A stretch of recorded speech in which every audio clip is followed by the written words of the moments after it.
1952 in Washington.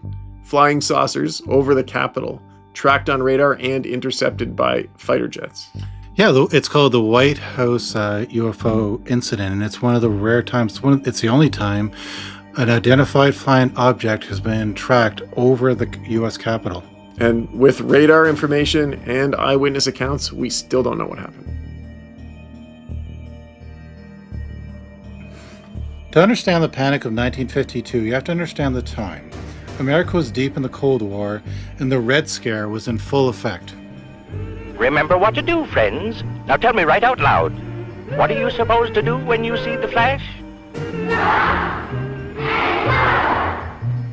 Duck and cover. But another kind of fear was also spreading. Flying saucers. Reports of mysterious aircraft had exploded after Roswell in 1947. By the early 50s, the U.S. Air Force had a full-time investigation called Project Blue Book. Then in mid-July of 1952, something strange happened. Air traffic controllers at Washington National Airport began seeing unexplained blips on their radar. These objects were flying in controlled patterns, hovering and then darting at speeds estimated over 7,000 miles an hour, far beyond any known aircraft. When the radar operators contacted Andrews Air Force Base just outside D.C., they saw the same thing. This wasn't just one radar glitch, it was multiple systems, multiple observers. At the same time, commercial airline pilots and military personnel reported bright, fast-moving lights in the sky, zigzagging, blinking, and then disappearing. Some of these lights were reported hovering over the Capitol Dome and the White House itself. Which, as you can imagine, caused full-on national panic. These weren't distant sightings in a cornfield. These were happening over the seat of U.S. power. The press went wild. Headlines like "Saucers swarm over Capitol" ran coast to coast. People flooded emergency lines. The Air Force scrambled jets. On July 20th, the U.S. Air Force finally scrambled F-94 Starfighter interceptors. But here's where it gets weird. As the jets approached the UFOs, they vanished from the radar. They didn't just drift away. They vanished instantly, like someone flicked off a switch. Once the jets left, they returned. It was like they were toying with the Air Force. Appear, disappear, come back when no one's watching. So over the next week, the pattern repeated. Jets scrambled, objects vanished, jets left, objects returned. On July 26, it happened again. Another wave of radar contacts, another scramble, same results. 2 straight weekends of mysterious incursions over the U.S. Capitol. The public was demanding answers. The Air Force called a massive press conference on July 29, 1952, the largest since World War II.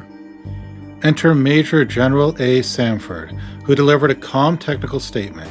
He blamed it on temperature inversions, a weather phenomenon that causes radar signals to bounce and misreport. But radar reporters didn't buy it.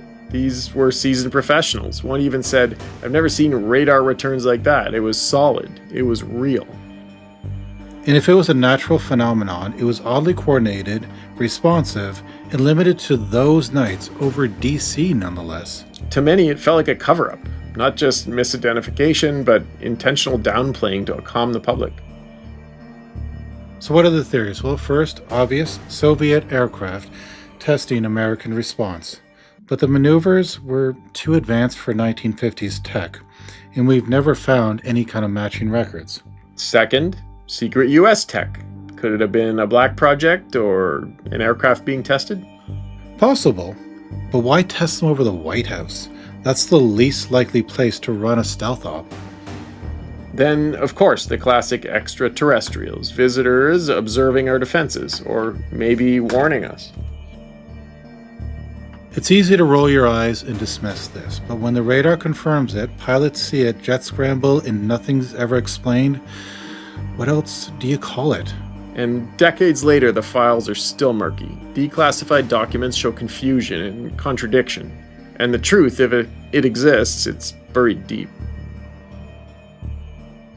And then what about like a year ago when all of a sudden there was flying saucers all over the U.S.? Do you remember seeing that on the news and Reddit and everywhere? Yeah, no, they it seems like something almost came back. Yeah, and it's since been forgotten. Nobody's talking about it anymore. And that's always the weird part, is how everybody just kind of moves on from something so like just and phenomenal and just eerie and scary and unexplainable. Well, we're not moving on. And if you want to hear more about this, like, subscribe, let us know in the comments. We'll see you next time.